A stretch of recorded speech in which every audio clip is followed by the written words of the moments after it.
Thank you, Manos and Manos, for the kind invitation. It's a wonderful meeting. And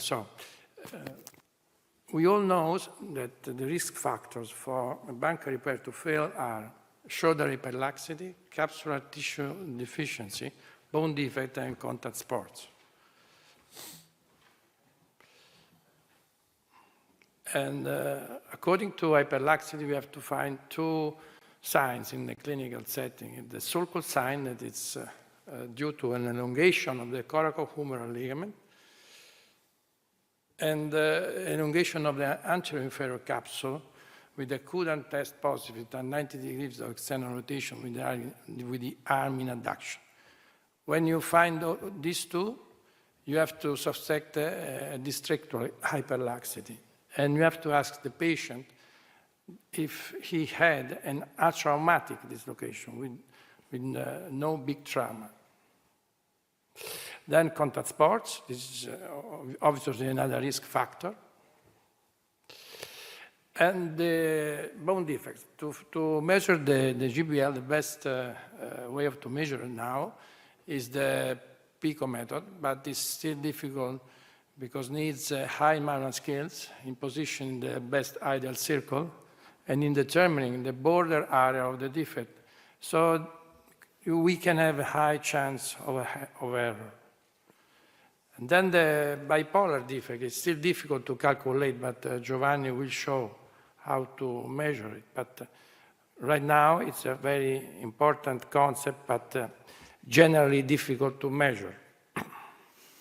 So this is when you find a deficiency of the capsule, this is impossible. Here it's impossible to perform a capsulorrhaphy, a banker repair.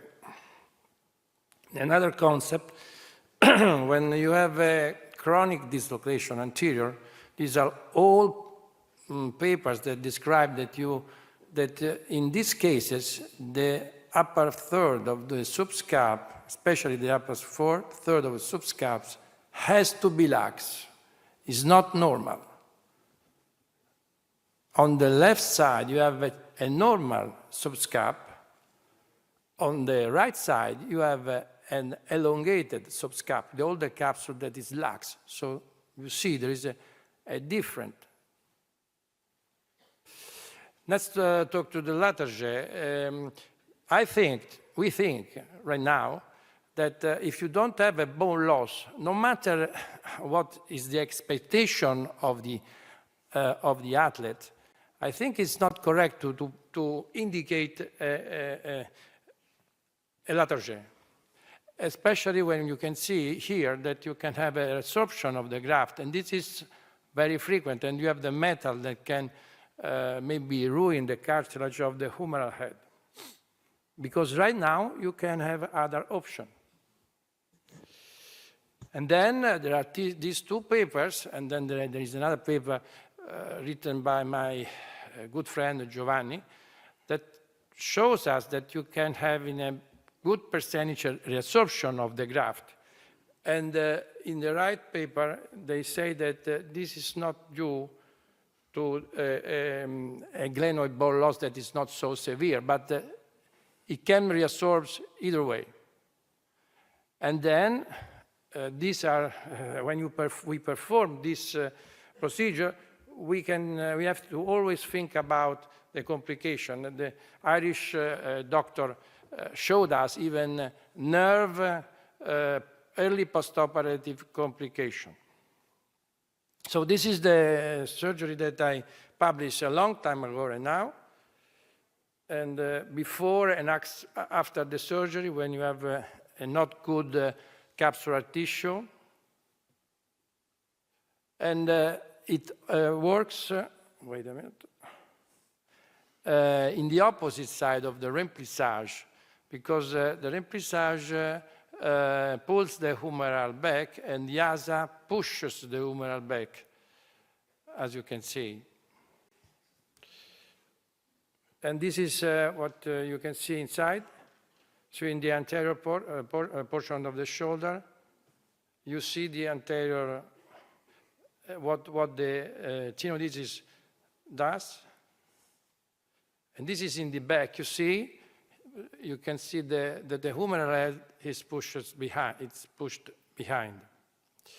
Another thing that the ASA does is it reduces the rotator interval, because when you have a capsule that is lax, you have a wide rotator interval. If you tenodesis the subscap in the upper portion of the glenoid neck, you reduce the interval.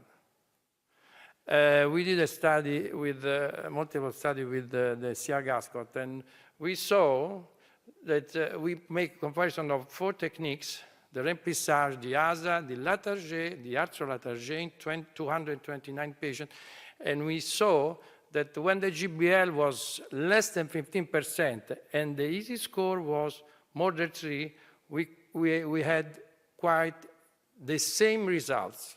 This is Dr. Massoni will show you this study. So when we do ASA, when there is an hyperlaxity, a GBL more than less than 15 and contact sports. And this, as my friend Badi Sawa told us, this is why it works well. Address the stretcher part of the subscap, restore the capsular insufficiency, restore the coracohumeral ligament, so it will work without causing external rotation restriction. So what you're doing makes perfect sense. I think the results are excellent.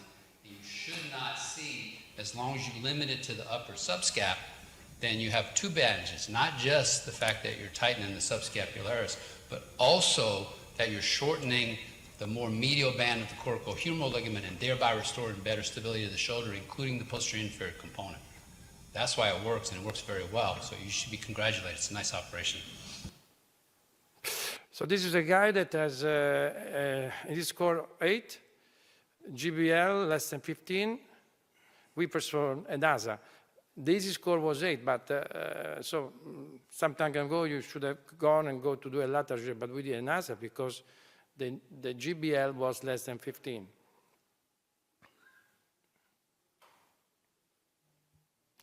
No external rotation, no decrease of subscapular strain, as my friends Mano told me. And this is the surgery is performed in 15 countries all over the world. Now, ASA can be used when to augment the bone block procedure, the ASA graft. One critical issue is that the bone block doesn't work well because you have a capsular insufficiency, and there is no restoration of soft tissue action. We did with my friends Raffaele Russo and Ettore Taverna some work some time ago about combining the 2 techniques. These are some guys in China that they start using the combination with good results. So we published with Raffaele Russo a paper showing we start using allograft, and we showed that the allograft have osteolysis. This is what Morose says, that one of the problems of the bone block is that very often you can have osteolysis or reabsorption of quite a big portion of the graft. So it came out the xenograft. This was pre-shaped with the, first of all, with the posterior medius major guide. It's a bone block pre-shaped. And we did an article that Raffaele Russo will show you later. And we had very good results on some cases. And at 2 years follow-up, and we found no reabsorption of the graft. This is the first case I performed. At 4 years, you see that the graft is still there. I did 84 cases, and I'm controlling them, and the patients are very satisfied. I had only 1 redislocation, but the graft is still there with no reabsorption. Then I started, I think, to use with another fixation device, the cerclage that has been invented by Alessandro Campagnoli of Artrex. And so I asked them to see if we could join the xenograft and fix it with the cerclage. And we went in the lab when we performed a biomechanical study to see how much we could tie the xenograft with the cerclage. It was much better than the force that you apply on the double bottom fixation. They did a new posterior guide. I think it's a little bit better than the Smith & Nephew guide. I've used right now both, because it's has a little bit concavity on the glenoid surface and have two possibilities for to go outside with the drill in the medial corner at 5 millimeters for the graft, or if you have an allograft or an autograft, you can go and at 7 millimeters medial. This is the surgery, very quickly. This is the first case I did. And sorry if I will be just a few over time. So you put, it's the same kind of surgery you do when you use the original Smith & Nephew guide from posterior. You drill from posterior to anterior, and you pass the graft. Here you harvest the graft with the cerclage, the xenograft, and you pass it from a big cannula, 15 millimeters inside. And here it is. And then you interconnect the suture from behind, and you can see a perfect position of the graft. And then if you have tissue, you can put capsular tissue on top, and that is the ASA technique. But I want to show you what is the action of the ASA on the block. You see the humeral head is still anterior after the block, but when you do the ASA after, you have an action of pushing the humeral back, so you have a double action. The action of the bone stock and the action of the subscapularis tendon. Okay, the advantage of the cerclage that you don't have metal, so you can do even a MRI to see the relationship between the soft tissue and the new graft. This is a post-op. You can see on the red arrow there is the soft tissue on top of the graft. And this is very interesting. This is the first case I did, and this is 1 year post-op. I did 11 cases with the cerclage. You can see that the xenograft doesn't reabsorb. It's still there, doesn't move, and the defect was 18%. With this kind of the graft, we had an augmentation of 27% of the glenoid surface. So you have an over-augmentation of the surface of 9% with no reabsorption, and with all the good consequence of augmenting the glenoid surface when there is a glenoid bone defect. We published this technique. So these are the advantages, but my friend Raffaele Russo will tell you later. The thing is that no reabsorption of the xenograft. If you use the cerclage, you don't have metal in the shoulder, and you can perform an MRI if you want. This is a long time ago with Giovanni. We have a meeting on shoulder instability, and I was very happy because I started having enthusiasm in shoulder instability, especially with this meeting. But now I can tell you, 8 years after, that ASA is a valid solution with other solutions like remplissage when the GBL is less than 15%.